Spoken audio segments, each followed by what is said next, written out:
This is part 2 of Robert Duncan, Project Soul Catcher, Volume 2. Continue. Page 41. Replacing personalities and memories. Just like with NASA's offer to build terrorist brain printing devices in airports, the reverse technology is also available. One not only can classify personality and moods, but induce them into a host. This has been the thrust of much of the c.i.a.'s behavior modification experiments and splitting personalities. Well-adjusted targets back into childhood under hypnosis and inserting child abuse memories. This helps with the process of breaking their will and splitting their personalities. Our research team could not find any successful experiments using this particular process. Governments spend enormous resources on unifying the populace. Religion has traditionally been used to unify cultures.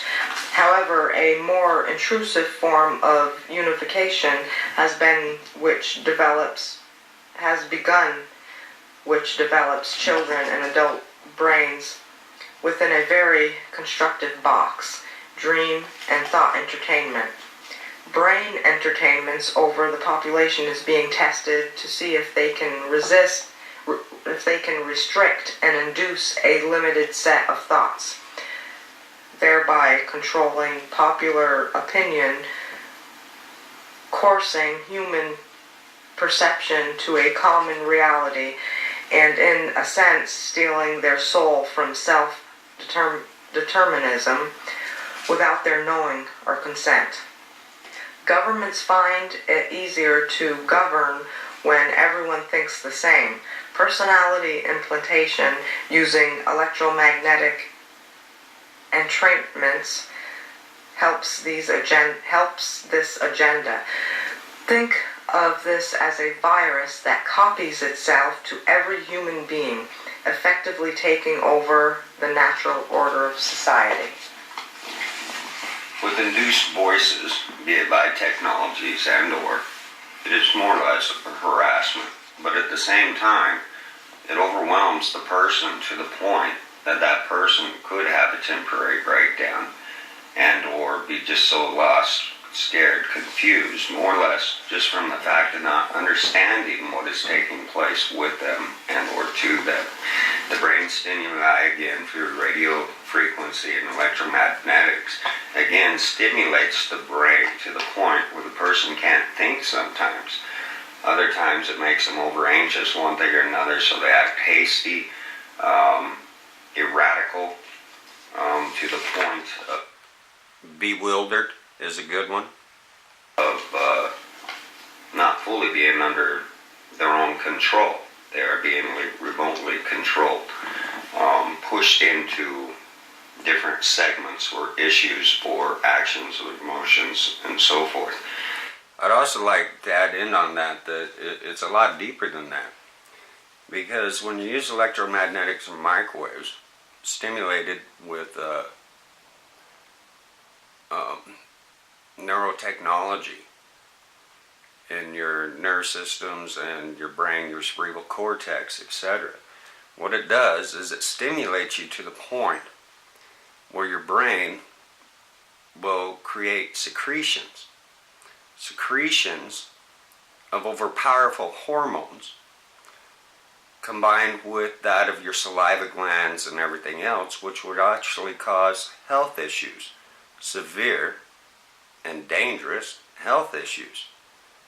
That's even a way that cancer is created, by the combination of overstimuli to the brain and other active glands in your body. The combination of them both, it could harm, destroy, multiply your white blood cells to the fact that they're no good, or even deteriorate that of your white blood cells.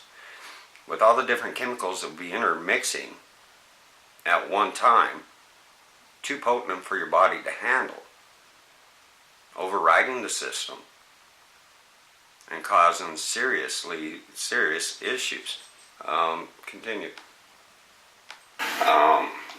was that other segment? The other aspect of it is more subliminal. They're taken and considered as thoughts other than your own. Thoughts other than your own. As a person is thinking of something, or even in a conversation, a thought, not really heard, but registered, will imprint on their brain. And then all of a sudden the person's like, well, why would I think that? Or where did that come from? That is inserted thoughts. Again, trying to gain control of a person's direction or to change that of what could have been a different outcome by inserting thoughts other than their own when they're logically trying to figure something out, or again in conversation. Just a brief interruption again. They also can do the same with the visual cortex. This again, mind-computer interface, inducing visions on a person through the same technology and radio frequency controlled, is where a lot of your dream backgrounds will be displayed, and you will see them as an interactive dream.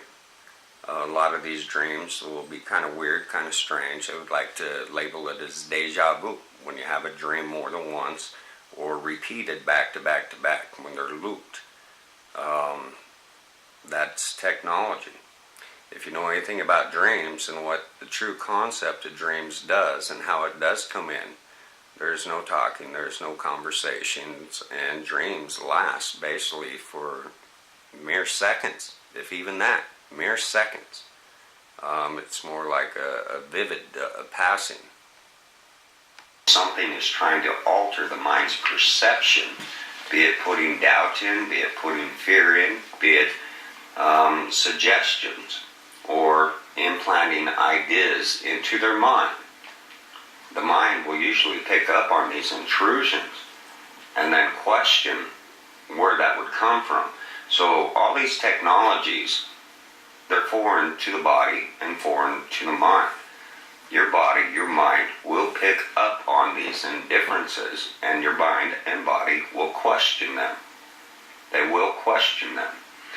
The only problem is they like to discredit all this stuff.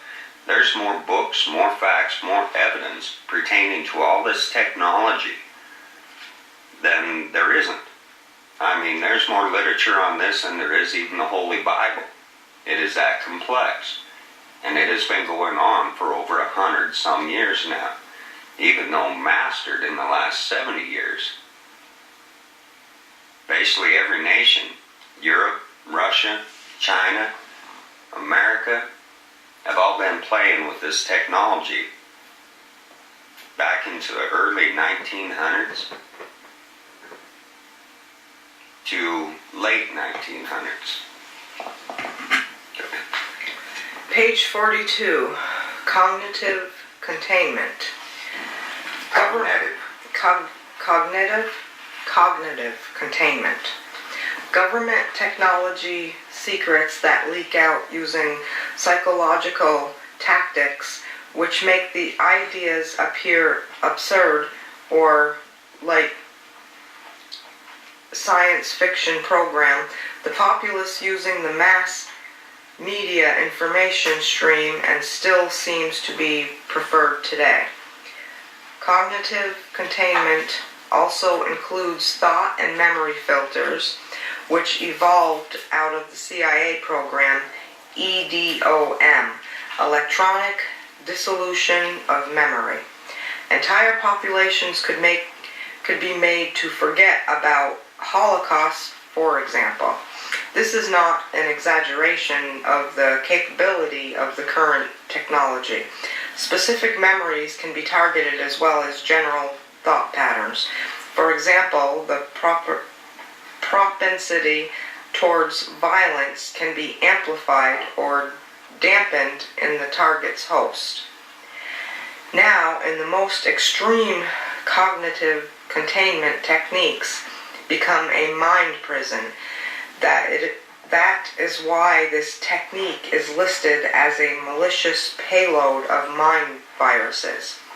The payload forces an obsessive, compulsive mental focus on just a few topics. In an ever more extreme form, it is just perpetual, infinite looping and repetition of thoughts and words.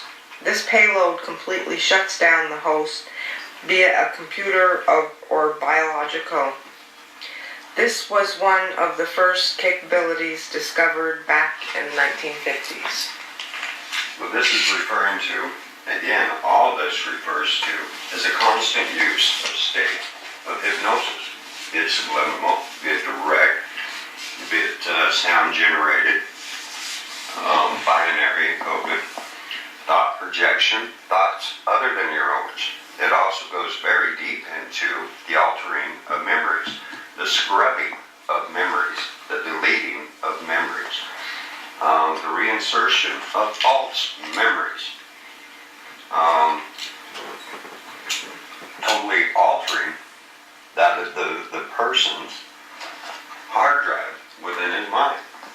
If they can go in and erase a memory that you had a child through hypnosis, to where you have no conscious awareness, your child's grown up, one thing or another, they scrub that memory. And then one day your child comes up and you're like, who are you? I don't have a child. I don't remember raising you. It is erasing your memory. Now, other aspects, you could also call it, what do they call that? Alzheimer's, scrubbing memories. Not that I would say that in this segment, but this technology does infect that a lot. So does your brain secretions and combining with other hormones within your body. Something that scale, that would be harder because it would go back decades if your child was already grown. But for somebody who just had a child, maybe only carried it for 9 months, they can easily erase that 9 months of labor, that 9 months of carrying that child. To erase something on a magnitude of decades is very hard without scrubbing virtually your entire mind. Just because it's linked with it on a day-to-day basis. Your brain is nothing but a hard drive. It does not forget, it always remembers. But to scrub it and then to re-inject it, meaning they erase a memory or an event that has happened that was very vital, important, or meaningful for you. They erase it, then they reinsert a memory, a false memory of something perhaps more horrific and or just in a total different scenario, changing or altering events of a memory. I could have used a lot of different other terms. That one there was pretty drastic, but it is possible. That's the bottom line. It is possible.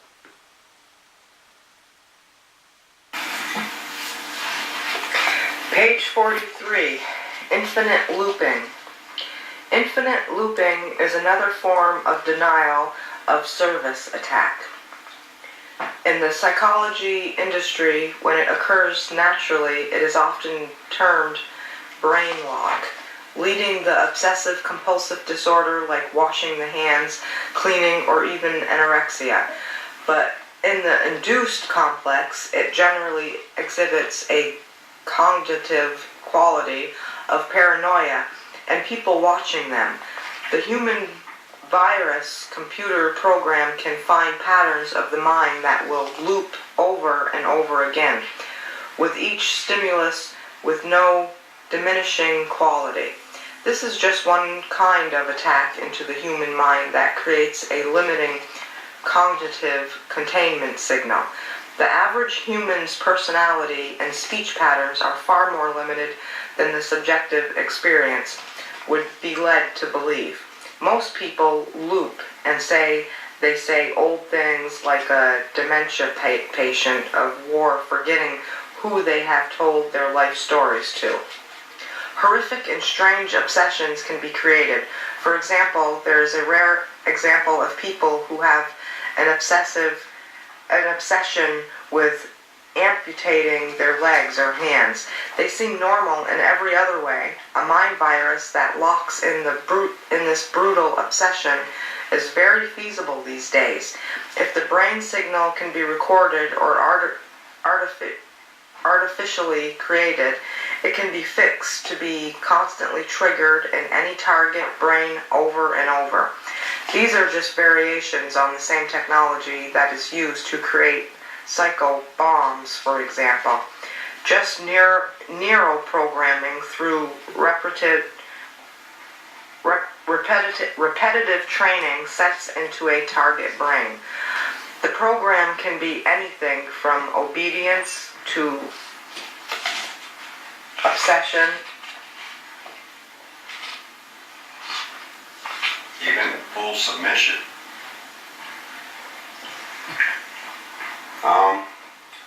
A lot of that still gets in the same thing. It is programming, it is brainwashing, it is hypnosis. It is constant subjection, 24 hours a day, to do things a certain way, to not do things, and or.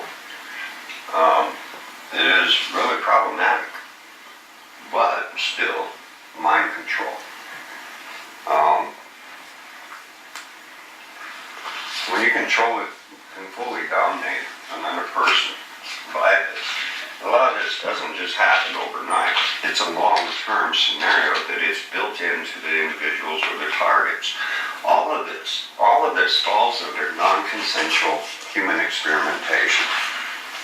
Mary and Jeff did not give the consent for these issues to happen or take place with us.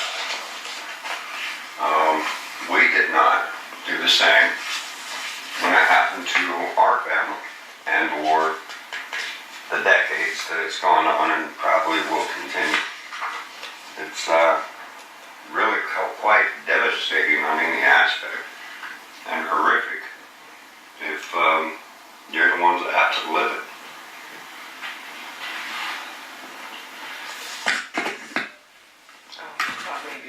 If you wanted to keep talking, and then I'll come back and do this, but... Go ahead. I can stop or start it for 4 minutes. You've only got one left to read.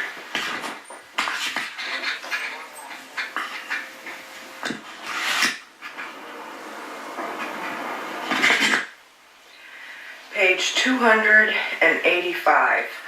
The politics, laws, and ethics of neurological weapons. Obviously, the technology has been kept secret on the most part due to huge ramifications on social order. All of Western philosophy, from religion to crime and punishment, relies upon a concept called free will. How would people react if a Pentagon official came forward to tell the truth and describe these experiments on humans and the behavioral torture and assassination projects on the news? It has also been a useful interrogation and spy tool, but due to endless train of abuses, people are finally speaking up. There are many groups around the world that have organized into nonviolent protest of becoming slaves of U.S. human experimentation using these technologies and techniques. These groups go under many names. The psychology community wants to discredit them as psychotic, but due to their own definitions, any group that believes something irrationally is not crazy as long as it is part of their culture. This is how they excuse religious people from being classified crazy. But this same exception allows for these groups who share a common delusion of radio frequency control of the brain to be classified not crazy because of their group affiliation. The c.i.a. paid psychologists, snake medicine healers, have hoisted themselves by their own petard of faulty logic. Another example of faulty circular logic in the DSM of mental illness is that if a person suffers from a delusion and another person believes them, they too, through transference of delusion, can be classified crazy. This is the kind of subpar thinking that allowed witches to be burned and the earth to be believed to be flat for so long. Normalization of beliefs of the masses has nothing to do with truth and reality. The psychology community has been used to dispose of some of the greatest thinkers of our time.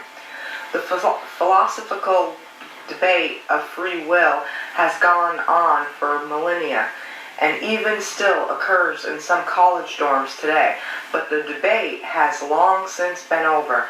It only occurs because of the lack of understanding of the psychics of mind. The mind has been proven to be completely controllable under constrained conditions. Creating a delusion of free will and choice helps placate the populace of any society, be it a fake democracy or communist country. We are, after all, just human animals according to DARPA documents. And that is very sad and very horrific. Because it's more like saying everything that they've been telling us and teaching us is bullshit.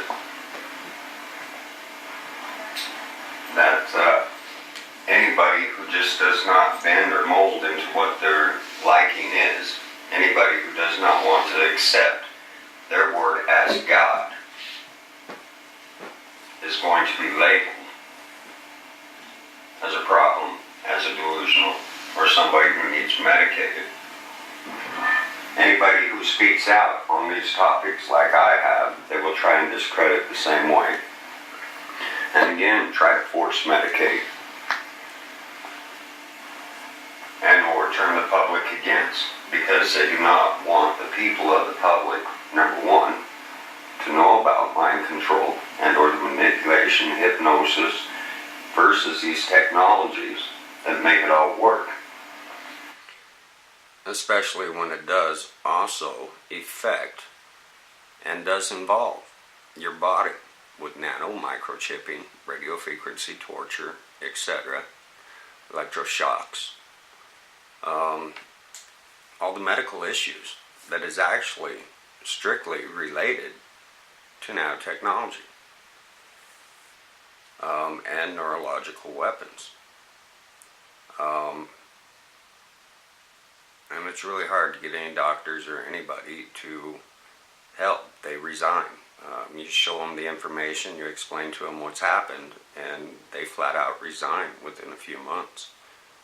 We've lost 3-4 doctors that we've gone to, never even getting our test results. Second, they don't want the people uniting together to stand up and protest these aspects.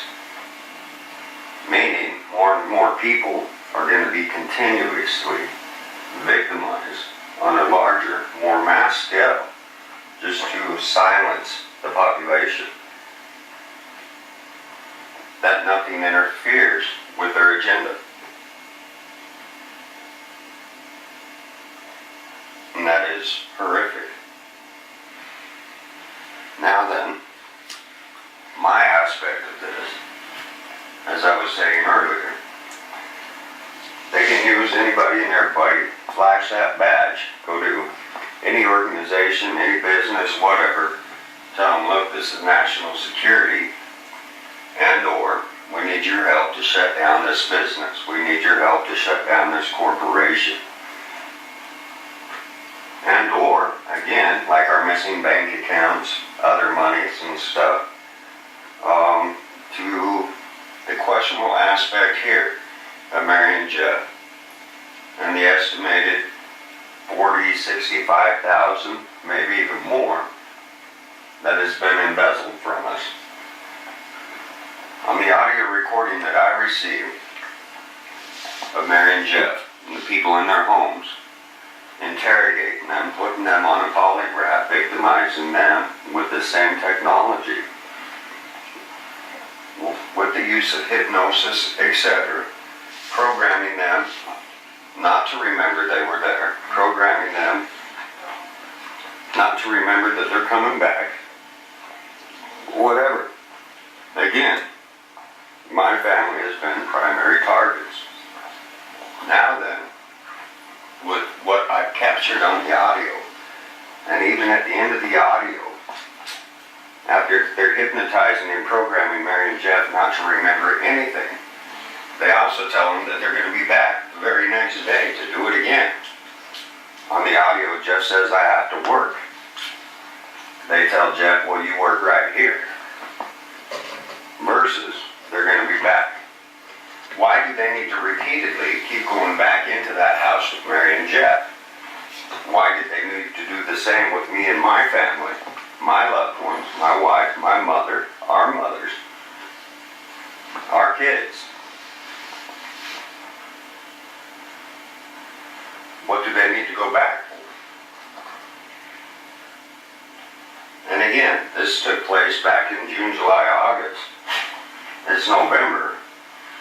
I got the audio recording in October. And there it shows. They keep returning back in. A couple other aspects on this. If this has been going on for a year, and this recording was made in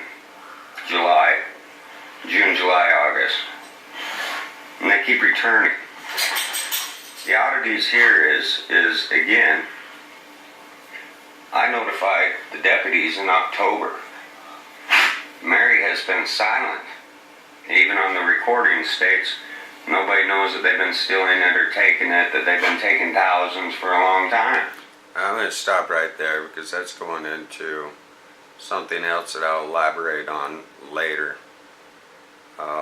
pertaining to our motel and the shutting down of our motel, the sabotage of our motel, which has recently just cost us, again, tens and tens of thousands of dollars on top of this.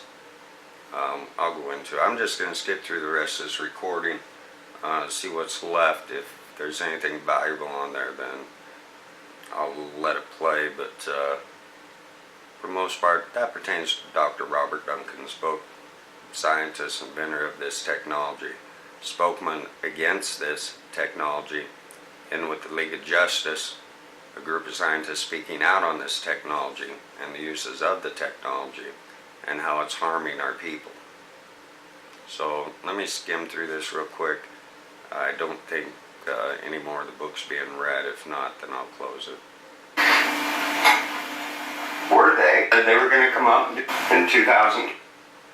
Alright, yeah. There's no more on there pertaining to Mary and Jeff.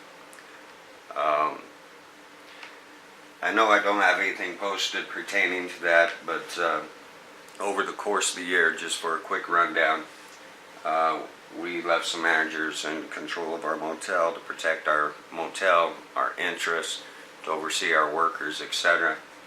In the meantime, while they were there, they extorted and embezzled, again, like I have to say, close estimation in between $40,000 and $65,000 from us. There's been no cash deposits since that of March 2015.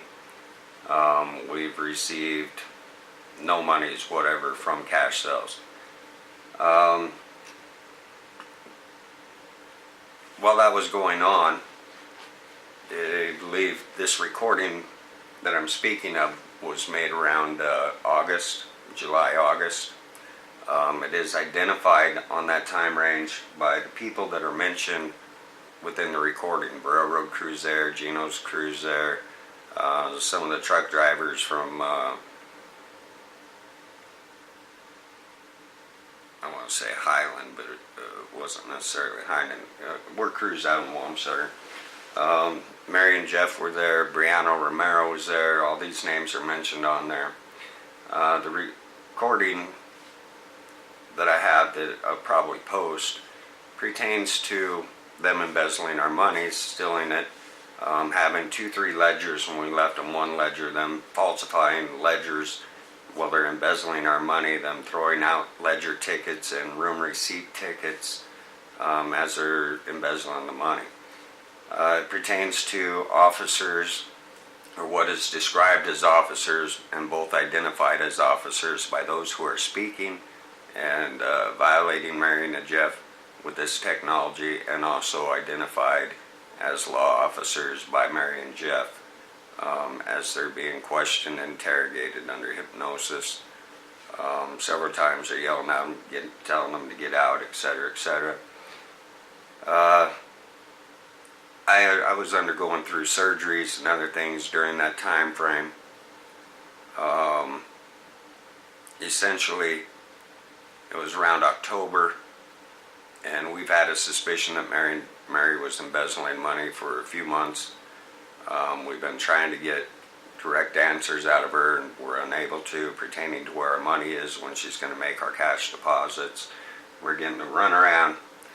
But in October, via this same technology we're speaking out, an air drone or something beamed by a sound beam, microwave, electromagnetic, whatever, beam, probably acoustics, beamed a message into the house that we were unable to hear, but I happened to just barely wake up in the morning, 7 o'clock in the morning. We're downstairs, make a cup of coffee. Nothing was on in the house. I was the only one up and around. I turned on my digital recorder, let it record for a few minutes, shut it off, came up. When I played back the recorder, I heard a few weird noises, sounds on it that I could not identify. So I ran it through my computer and a sound wave pad, equalizer, stream, more or less a processor. And when I played it back, it had, in that 1 minute recording, probably about 4.5 hours worth of activity going on pertaining to someone identified as Law and Gov, going into the homes while they were sleeping, hooking them up to computer-face technologies, searching the house and the properties, looking for our monies. They're telling them, they mention our names, they say, you're stealing from Rhonda and Raymond. Where is it? Where you been putting the money? Where's the ledgers? Whatever. They're telling other people to search the house and the property. So they're searching the house and everything. They're finding receipts in tall vases. They mention a dog that Mary had where the dog sleeps. I never even knew she had a dog. They mention the railroad crew there and several other things that give us that direct timeline of when these events took place. At the same time, while they're being interrogated and the house is being searched, they're finding all kinds of motel room receipts pertaining to our cash sales. They find several ledgers there. We only knew that Mary had one ledger at the time. It turned out that she had 4 of them. Over 161 pages of the ledgers were missing out of the 4 books. One ledger will pertain to 4 years worth of monthly reports. It only takes 12 pages to do 1 year. And the combined things out of all these ledgers, there should have been close to 300-400 pages. They were missing 151 pages where they were falsifying the reports again and again and again. But anyway, the house was searched one thing or another. They claimed that they found the ledgers, they found checkbooks, receipts pertaining to their bank accounts. They found personal checks of ours pertaining to the motel, be it blank checks or whatever, I'm not 100% sure. They mentioned finding roughly $40,000 in the back bedroom. They mentioned Mary going to Alabama. It's just like Mary just returned from Alabama. They tell her, we know your grandmother just died. Mary just returned. So all these things give us the timeline of July, August of when these events took place. Now again, when I received the recording, I didn't hear it. When I played it back originally, I didn't hear it. When I processed it, I've got this full conversation of everything that took place. they're mentioning hypnosis. They're telling them they won't remember anything. They repeat that 3 or 4 times to them, and at the same time tell them they're coming back. They also tell them during that they're being brought up on charges. They've been investigated for a long time. They've been following them everywhere, and also that they've been lying to us. They're stealing from us. And on it, Mary and Jeff confess to it. I've got about a 9-page dictatorial typed out on it. I will probably be posting that. Anyway, in October I called up the law, Sweetwater County law, told them about this, our suspicions, versus told them that they were embezzling our monies. I gave them, I don't know, roughly $15,000, $20,000, I believe, estimates that could have been proven, or $13,000 to $18,000 that we could prove without any of our books or ledgers being here. I also told the law about the recording we had. I even gave the law the recording we had pertaining to these events, because they're more than disturbing. They're also horrific. Press charges against Mary and Jeff, even though it took about 2-3 months before the law would do anything. They denied any knowledge of the recording or any participation or any knowledge of events that took place. Furthermore, they also told my wife that they were very alarmed, very concerned, that I would think that possibly they had anything to do with this on any level. The deputy told my wife that he was very disturbed. We basically told them we're very disturbed, because if these events did take place, and they are accurate, and everybody was in the house, where is our money? And if Mary and Jeff don't remember anything about it, which they don't, but they also have a recording of it, Mary and Jeff are admitting that they hear everything on the recordings that I wrote out in my dictations, everybody's name and stuff, and even the time frame. They admitted that, but they have no memory of it. And then they turned around and said